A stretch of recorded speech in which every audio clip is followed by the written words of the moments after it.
او تر مونږ نه چې د ښکلو دا کم مال وخوړه وخوره قسم چې په پینډۍ کې په بنګله نه کېد او دغه څو شعرونه به نور هم روماني ووامه چې خیال چې د نو د یارۍ نو بیا د سله کتل چې مې د زړه د کور اتلې په شا د سله کتل او زه په کتو ګیلمن نه یم خو په دې خفه یم چې ښه ښکاره به د کتل په غلا د سله کتل او ستا چې زما سره د ژوند کولو خیال نه ولکه بیا نشته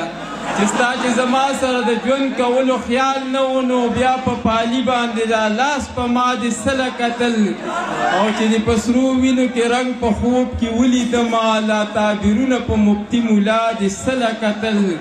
او تر اوس چې د په مخ د اوښکو سیند بهیږي زما تصویر ته په ماښام قضا د سله کتل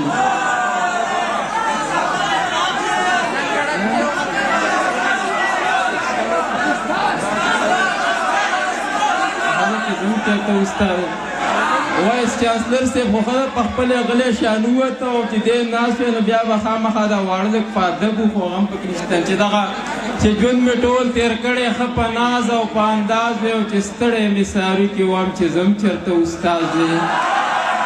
او څلېرویشتو ګنټو کې مې 5 ګنټې ډیوټي وی چې سهار څه وخت راتللی بس زما خپله مرضي وی جمعه چوټي مې خپله وی اتوار مې سرکاري وی صادر می جوخ اغوستی وی نه بیلټ وی نه وردي وی په ټول سکول مې ځان له جوړه کړې بادشاهي وی او چې ناست وی په کرسۍ کې لګولې مې هینډ فري وی نو چې نه د چا ماتخت وی نه په ما د چا اواز وی او چې ستړی مې ساوي کې وام چې زم چېرته استاد وی تاسو به هم خوشحاله چې دا ډاکټر صاحب راله شانه یو کړس راکړي چې راغوښتی مونږ یې لګی او په لږه مې کار نه کېږي 80,000 تنخوا وې په هر جب کې چې 100,000 روپۍ پرتې زما وې ولاړه د کور مخې ته مې توره کرولا وې وړو چې راله پی راوړې د چا چې لنګې غوا وې نو په لو کې شاګردان را سره 20 کسه لګیا وې او په زړه کې چې مې څه راتلی قبوله مې دعا وې نو راتللی په سکوټر خو چې جوړ کړی مې تجاز وی او چې ستړی مې ساروي کې وام چې زم چېرته استاد وی او په سر کې سپین نشته ایله اوس ته ځوانېدو دی په تله چې وتلي 45 کیلو دی او څه لږ ډېر زده کړي دي استاد مې د اردو دی او د یو شعر تشریح نه کوي مین په کخانو دی او دا خان استاد یادومه څنګه ژوندې د مزو دی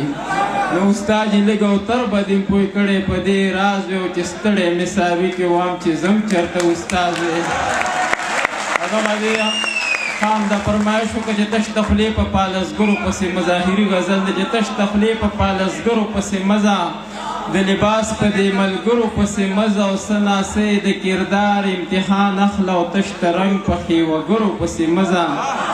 او دا چې ستا په وړاندې غټې غټې وایي اسم نه دي په دې نرو پسې مزه او چې د ننګه ډپي یو ملګری ډېر دی د بې ننګو په لښکرو پسې مزه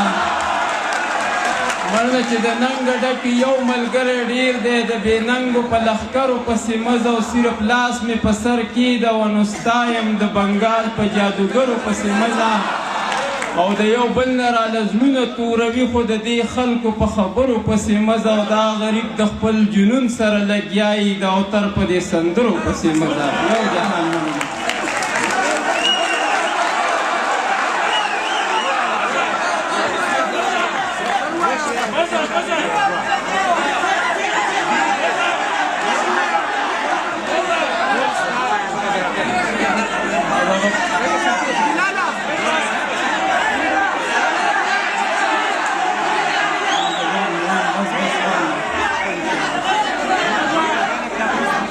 څوک موریدي کوي او چا د ځان نه پیر جوړ کړی ځان زبر کېدو له هر سړي خپل خپل تدبیر جوړ کړی